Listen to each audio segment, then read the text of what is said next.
Olá, cursistas! Sejam muito bem-vindos. É um prazer estar aqui novamente com vocês.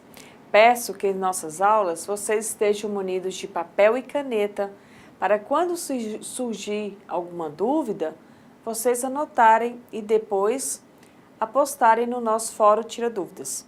Já aproveitando a oportunidade para dizer que vai haver um fórum Tira Dúvidas para cada uma de nossas aulas. Então, postem as dúvidas no fórum pertinente à aula. E, para que tenhamos um bom resultado, será necessária a dedicação de vocês nos estudos e atividades da sala de aula. Mas também é muito importante que vocês leiam toda a apostila. Vamos começar? Nessa aula, problematizaremos sobre a reflexão e a docência, aproximação com conceitos de professor reflexivo, aspectos relevantes sobre o desenvolvimento profissional da docência. Falaremos também sobre o papel do docente. Primeiramente, falaremos sobre ser professor. Vamos lá?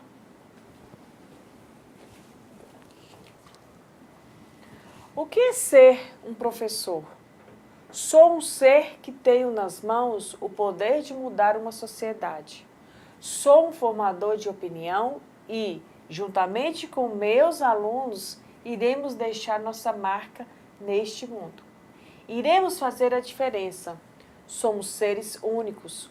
Professor, pedagogo, assim disse Ricardo Nóbrega Lopes, formado pelo Instituto Federal. Nessa fala, o professor diz tudo ao falar que nós temos o poder de mudar uma sociedade. Mas, como assim? Preste atenção, vamos lá. Quando você está lá dando sua aula para seus alunos, você está plantando uma sementinha que, no futuro, irá crescer. Quando você está lá em sua casa, fazendo seu plano de aula, dedicando para os seus alunos, o professor não é mais um detentor de conhecimento que só transmite informação. Hoje, sabemos que é uma troca de conhecimento entre professor e aluno. Falaremos agora um pouco sobre um grande educador, que se chama-se Paulo Freire. Ele diz o seguinte: educação não transforma o mundo. Educação muda as pessoas. Pessoas mudam o mundo. Foi um educador, pedagogo e filósofo brasileiro. É considerado um dos pensadores mais notáveis na história da pedagogia mundial, tendo influenciado o movimento chamado pedagogia crítica.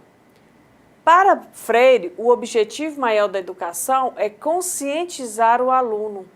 Isso significa, em relação às parcelas desfavorecidas da sociedade, levá-las a entender sua situação de oprimidas e agir em favor da própria libertação.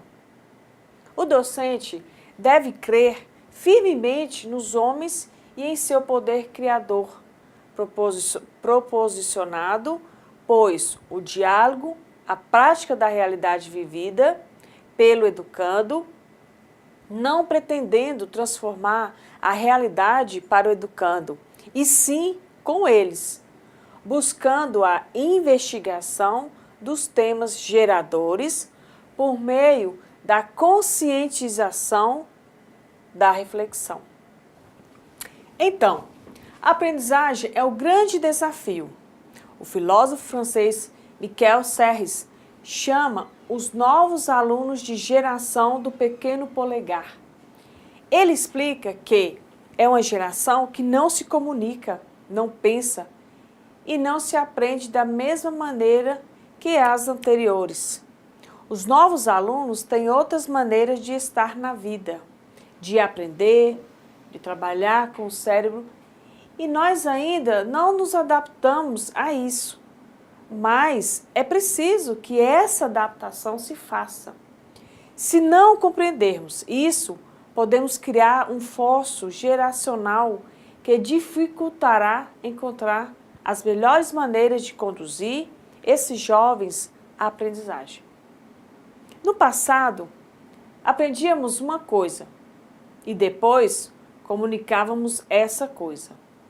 Havia dois momentos, o de aprender e o de comunicar o que aprendíamos.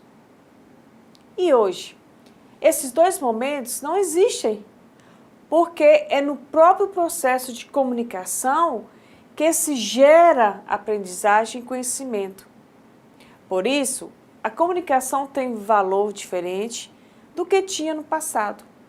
Valor que muitas vezes não compreendemos ainda. E não estamos suficientemente atentos a ele.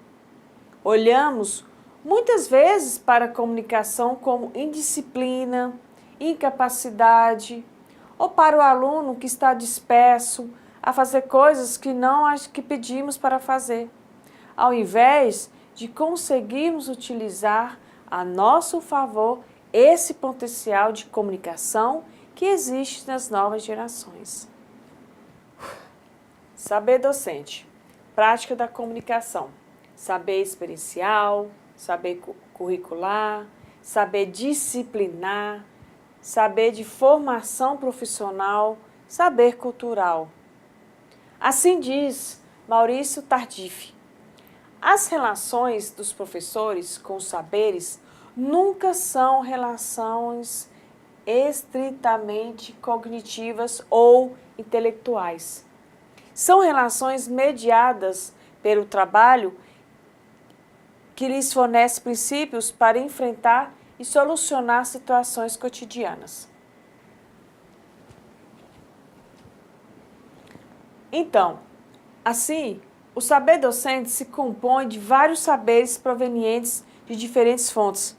Entre esses saberes, podemos citar o saber curricular, provenientes dos programas e dos manuais escolares, o saber disciplinar, que constitui o conteúdo das matérias ensinadas na escola, o saber da formação profissional, adquirido por ocasião da formação inicial ou contínua, o saber experiencial, oriundo da prática da profissão e, enfim, o saber cultural, herdado se sua trajetória de vida e de sua pertença a uma cultura particular que lhes partilham em maior ou menor grau com os alunos.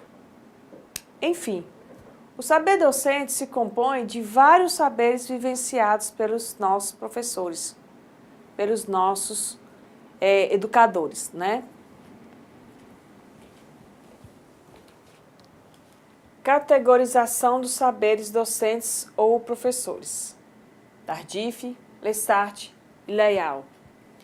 Saberes de formação profissional, saberes da disciplina, saberes curriculares e saberes da experiência.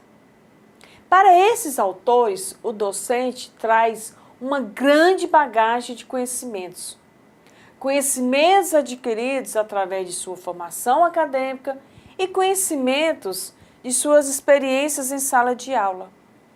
Pimenta diz também que os saberes da experiência, os saberes do conhecimento e saberes pedagógicos, né, para ele, o professor carrega conhecimentos de sala de aula, conhecimento de sua formação acadêmica e conhecimentos também com os demais colegas da escola. Outro que cita também, é Gautier, que ele fala assim: saberes disciplinares, saberes curriculares, saberes das ciências da educação, saberes da tradição pedagógicas, saberes experienciais, saberes da ação pedagógica. Para ele, o professor possui conhecimentos de sua vivência em sala de aula, conhecimentos didáticos e, é claro, conhecimentos de sua formação acadêmica. Já Saviani fala o seguinte: o saber é atitudinal, é um saber crítico contextual, saber específico, saber pedagógico e o saber didático contextual. Para ele, o professor traz também consigo um conhecimento do dia a dia, do seu cotidiano na escola e conhecimento da sua formação acadêmica. O ensinar, preste bem atenção, exige segurança, competência profissional e generosidade. Isso quer dizer que o professor tem que se dedicar para um bom plano de aula e ser humilde também para poder ouvir críticas, ter comprometimento com o trabalho, compreender que a educação é uma forma de debater assuntos relevantes do mundo. Isso exige liberdade e autoridade, tomada de decisões, saber escutar, reconhecer que a educação é ideológica, que ensinar exige disponibilidade de diálogo e que ensinar exige querer bem aos educandos. Para Tardif, o saber construído nunca é muito fácil. Algo que desenvolve num espaço depende, antes de tudo, de acúmulo do processo de síntese. O saber dos professores pertence apenas aos professores e está relacionado com cada um deles e a identidade própria daqueles que formularam o conhecimento. Envolve a experiência de vida de cada um, a história de trabalho, suas relações com os alunos em sala de aula e com os outros atores, entre colegas de profissão, na escola. Com efeito, não é algo específico de cada professor. Por isso, tem que estudá-lo relacionando-os com esses elementos constitutivos do trabalho docente, além, naturalmente, do campo específico, porque a formação por natureza é diversificada. Como dissemos na outra aula, que a visão de diversos autores, os saberes docentes, não saberes vocacionais, naturais ou inatos.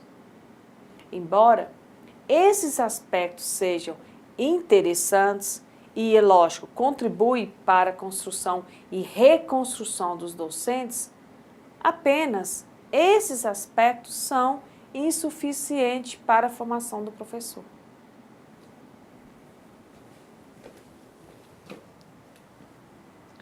O problema do distanciamento e estranhamento entre os saberes científicos praticados, produzidos pela academia, e aqueles praticados, produzidos pelo professor na prática docente, aparece residir no modo como os professores e os acadêmicos mantêm relação com esses saberes. Assim diz Fiorentini e Souza. Então, segundo esses autores, essa relação, na maioria das vezes, decorre de uma cultura profissional marcada, ou pela racionalidade técnica, que supervaloriza o conhecimento teórico, ou pelo pragmatismo praticista ou ativista, que exclui a formação e a reflexão teórica e filosófica.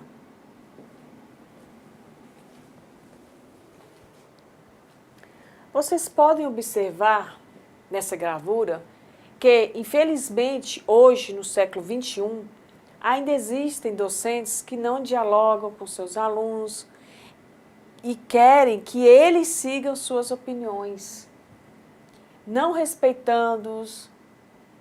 Isso, gente, nos remete à escola tradicional, onde o professor somente transmitia o conhecimento, mantendo uma certa, mas muita distância entre os alunos, sendo uma aula somente expositiva, sem diálogo. Então, vocês estão gostando da nossa aula? Espero que estejam. Vamos dar continuidade, tá bom? Tenho certeza que você vai gostar.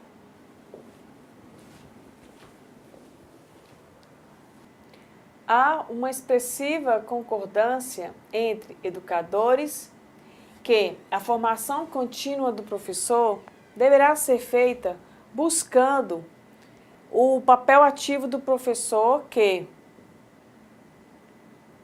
através da reflexão, adquirirá conhecimento crítico de sua ação docente, podendo, a partir daí, reconstruir os condicionantes de sua ação, os pressupostos de suas escolhas cotidianas.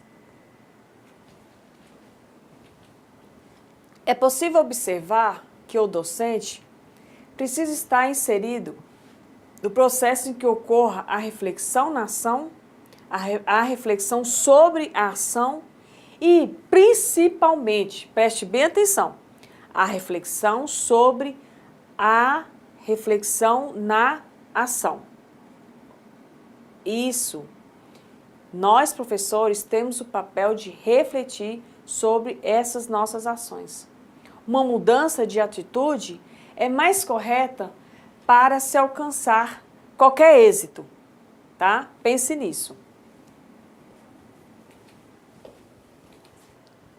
A reflexão é um modo de pensar sistemático, rigoroso e disciplinado com raízes na inquirição científica.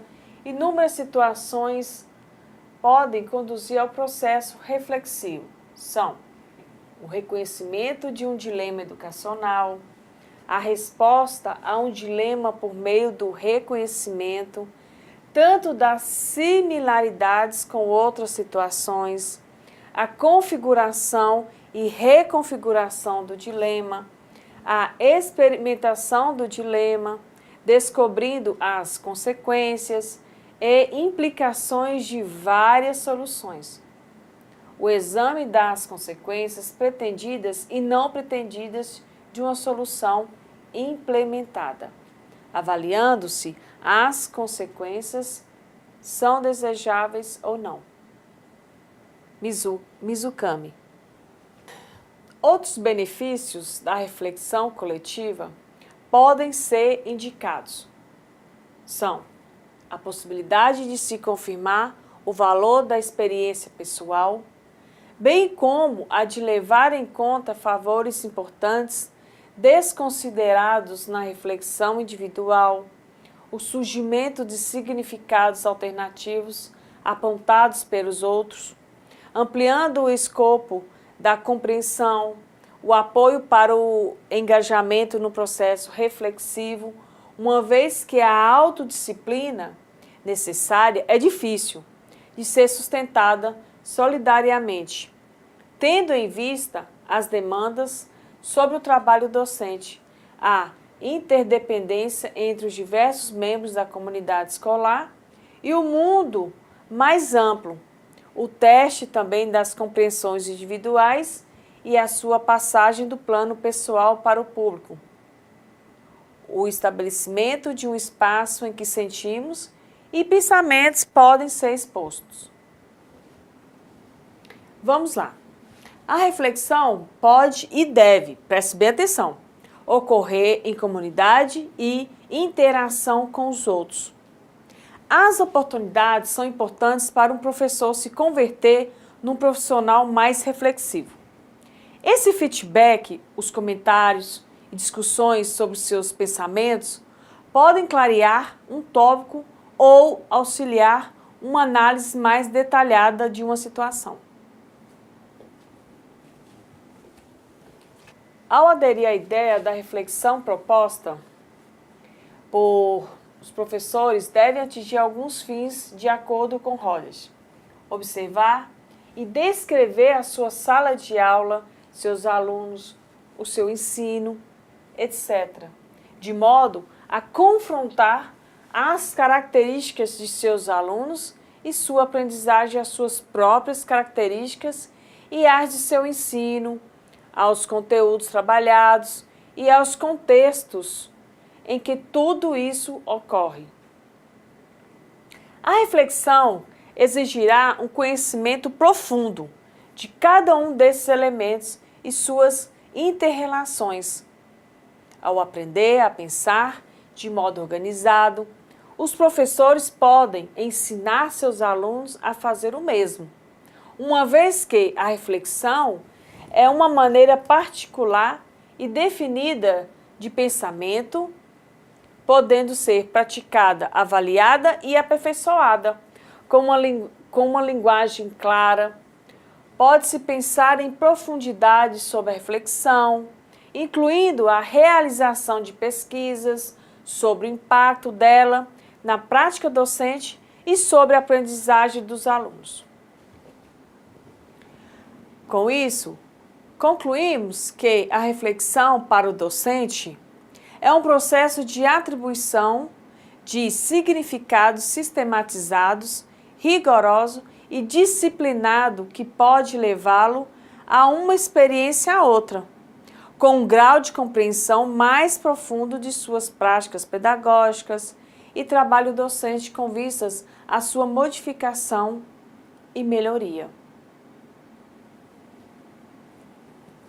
Existem níveis diferentes de reflexão? Alguns pesquisadores, a partir de resultados de pesquisas, apontam a existência de formas diferentes de conhecimentos que são utilizados na atuação docente e nos processos reflexivos. Isso é muito importante para a formação docente. Por quê? Porque qualquer docente pode apresentar níveis de reflexão mais elaborada a partir de análises cuidadosas de suas experiências e de seus significados.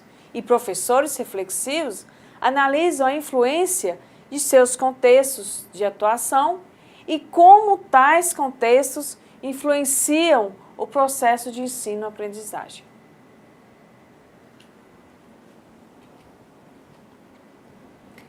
Para Hutton e Smith, em uma pesquisa feita a partir de uma análise de relatos escritos de futuros professores sobre suas experiências, identificaram 4 processos ao pensar o ensino. Apresentaremos agora. Preste bem atenção. Os autores citam os tipos de redação e suas características: descritiva, registro do evento, sem a indicação de elementos que ofereçam ou justificativas ou exemplos da literatura. A reflexiva considera os eventos, apresenta elementos que ofereçam justificativas de forma descritiva para a sua ocorrência. É frequentemente baseada em julgamentos pessoais ou na literatura e reconhece pontos de vista alternativos. Pode reconhecer uma única perspectiva ou várias. Dialógica trata-se de um discurso consigo próprio e inclui uma exploração das possíveis razões para os fatos indicados. Apresenta juízos qualitativos e explicações alternativas para o fenômeno ou para o estabelecimento de hipóteses. Pode apresentar análises detalhadas ou gerais sobre os fatores causais.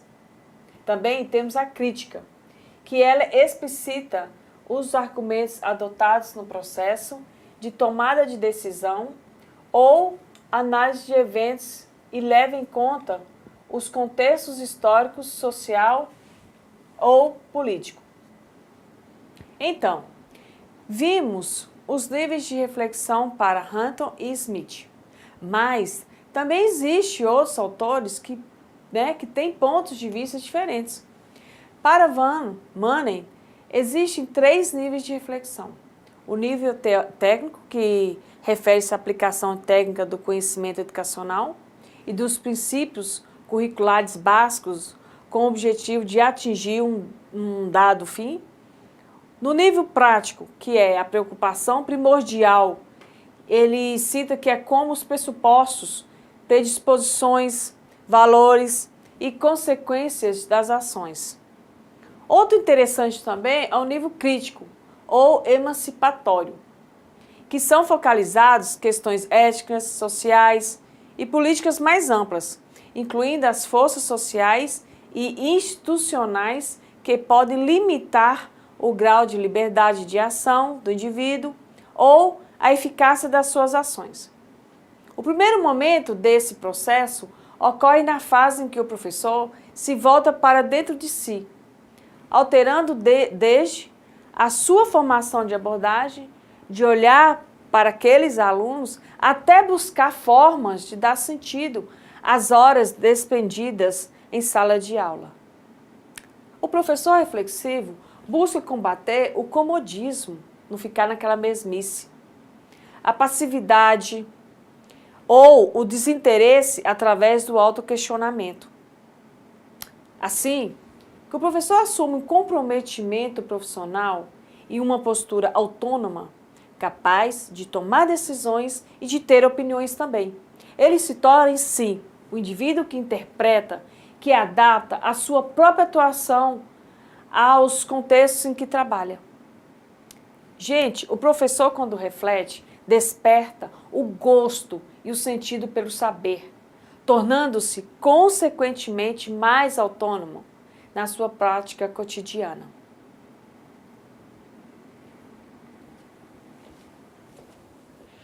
E, por fim, a relação entre o professor reflexivo e a escola. O professor não deve andar sozinho e as suas ações transpõem para a comunidade educativa. A escola pode ser considerada como um dos espaços essencialmente propícios e talvez o único capaz de desenvolver e elevar o indivíduo intelectual e culturalmente dentro de uma sociedade.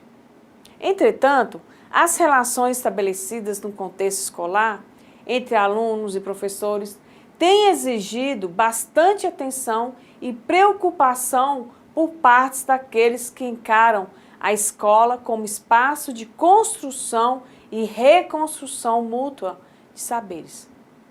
Então, a nossa aula acaba por aqui. Mas calma, viu? Na próxima aula discutiremos sobre o professor como profissional e intelectual, a importância da pesquisa. Até a próxima!